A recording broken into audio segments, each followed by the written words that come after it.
ओम नमः। आज का प्रश्न है सीमा मालवी नागपुर, इनकी तरफ से यहाँ पर उपस्थित हुआ है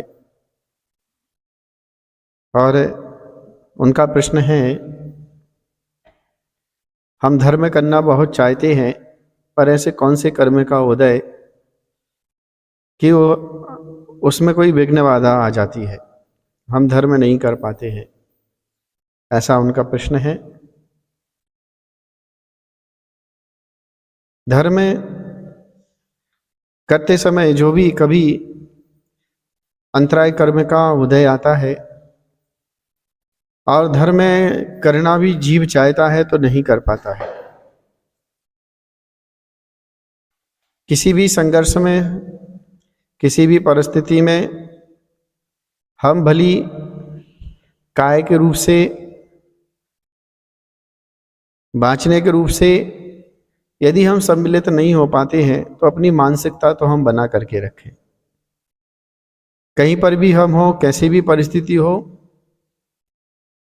अपने अश्रद्धान, अपनी भावना हम बना करके रखें। कीजिए शक्ति बिना शक्ति बिना श्रद्धा धरें। नहीं कर पाते हैं तो श्रद्धान रखें, नहीं पहुंच पाते हैं तो हम मन से वहाँ से जुड़े, अपनी मानसिकता हम वहाँ पर बना करके रखें।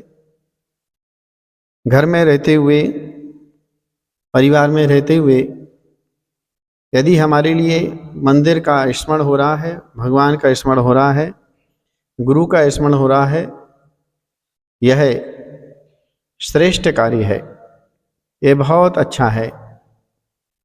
मंदिर में रह करके घर का स्मरण होना यह उचित नहीं है।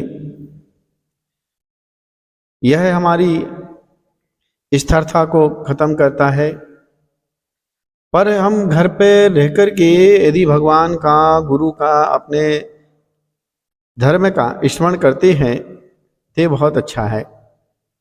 निरंतर जीव के लिए शुभ आश्रव और अशुभ आश्रव होते रहते हैं। कर्मों का आश्रव निरंतर है जीव को। ऐसा कोई क्षण समय नहीं है कि जिस समय कर्मों का आश्रव नहीं होता हो।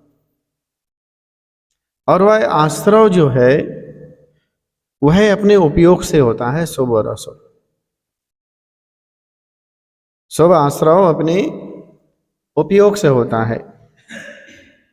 हमारा उपयोग है, अच्छे स्थान पर भी हमारा खराब हो सकता है और घर परिवार संसार में रहते हुए भी हमारा उपयोग प्रभु के तरफ जा सकता है। और जिस समय उपयोग हमारा भगवान की भक्ति का, गुरु भक्ति का, धर्म ध्यान का है तो वहां पर आश्रव निश्चित ही पुण्याश्रव ही होगा।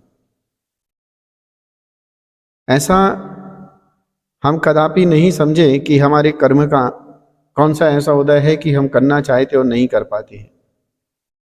पुरुषार्थ को हम बना करके रखें और पुरुषार्थ इतना हम तेज करें, इतना पुरुषार्थ में हम बल दें, इतनी उसमें सामर्थ्यता दें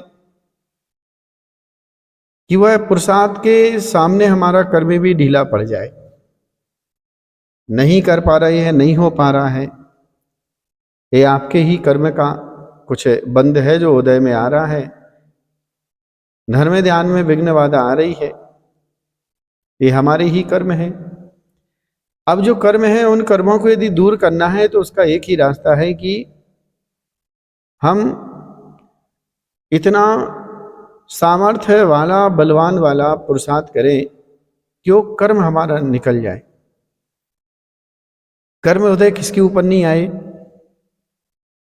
जो भी महापुरुष भी बने हैं उनके भी कर्म उदय में आए। मैना सुंदरी और ऐसी सतियां, कोई महापुरुष ऐसे कितने हैं कि जिनके लिए कर्मोदय में नहीं आए। चाहे वह रामचंद्र जी हो, भगवान पारसनाथ के ऊपर भी उपसर्ग आया पर वह अपने धर्म ध्यान से चलायमान नहीं हुए, वह आत्म ध्यान में लगे रहे। मैना सुंदरी ने भक्ति नहीं छोड़ी, भगवान के प्रति श्रद्धा बना करके रखी, अपना सम्यक्त को और वृद्धिगत करती रही। ऐसे ही प्रत्येक संसारी जीव का कर्तव्य है कि हम अपने ज्ञान का उपयोग करें, समझदारी से हम कार्य करें और पुरुषार्थ निरंतर करते रहें, पुरुषार्थ में कभी कमजोर नहीं पड़े। ये पुरुषार्थहीनता हमारी है, अपनी कमजोरी प्रकट नहीं करना और कर्मों के लिए दोष देना, ये सबसे बड़ी हमारी गलती है। पंचम काल में हमारे कर्मों से जन्म हुआ है, हमको चौथा काल नहीं मिला, पंचम काल में हमारा जन्म हुआ। चौथे काल में जन्म लिया भी होगा तो मनुष्य पर्याय मिली कि नहीं मिली उस समय, या फिर समझ मिली कि नहीं मिली, या ऐसा धर्म मिला कि नहीं मिला, कई कारण हो सकते हैं। अब पंचम काल में जैन कुल मिला, जैन धर्म मिला, देव शास्त्र गुरु मेरे, समझ भी मिली है। तो पंचम काल बुरा है कि हमारा पुरुषार्थ कहीं कमजोर है। आज भी हम पुरुषार्थ करें तो पंचम काल कोई बुरा नहीं है, पुरुषार्थ करें, श्रद्धा हो उसमें। संसार में विघ्न बाधा आती है, हम संसार के लिए तो पूरा समय निकालते ही है। संसार में हम क्या छोड़ते हैं, कितनी भी परेशानी आए, हमारा खाना पीना, कमाना, रहना, बोलना, उठना बैठना, क्या छूटता है हमारा? कुछ नहीं छूटता है। और बहाना हमारा लग जाता है कि हम धर्म नहीं कर पाते। कौन से कर्म का उदय है? धर्म में ही कर्म का उदय है, बाकी का संसार में कहीं नहीं है। खाने में, पीने में, घूमने में, कमाने में, इसमें कोई कर्म का उदय नहीं है। इसमें तो बढ़िया सब अच्छे से हम समय निकालते हैं, सब अच्छे से करते हैं।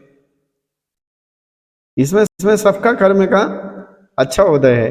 और धर्म में कर्म का उदय आ गया।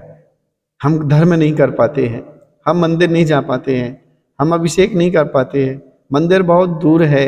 कितने बहाने संसारी जीवों के, मोही जीवों के लगते हैं। हम मोह में पड़े हुए हैं, ये स्वीकार करो ना सीधा। हम अज्ञान में पड़े हुए हैं, मिथ्यात्व का प्रभाव हमारे ऊपर है। हम खुद को पहचान नहीं पा रहे, खुद के कल्याण की तरफ हम नहीं बढ़ पा रहे, और खुद हम पुरुषार्थहीनता हमारी हो रही है। कर्मों को दोष ना दे करके हम स्वयं को दोष दें। कर्म तो बंधते हैं और कर्म को नष्ट करने की शक्ति भी जीव के पास है।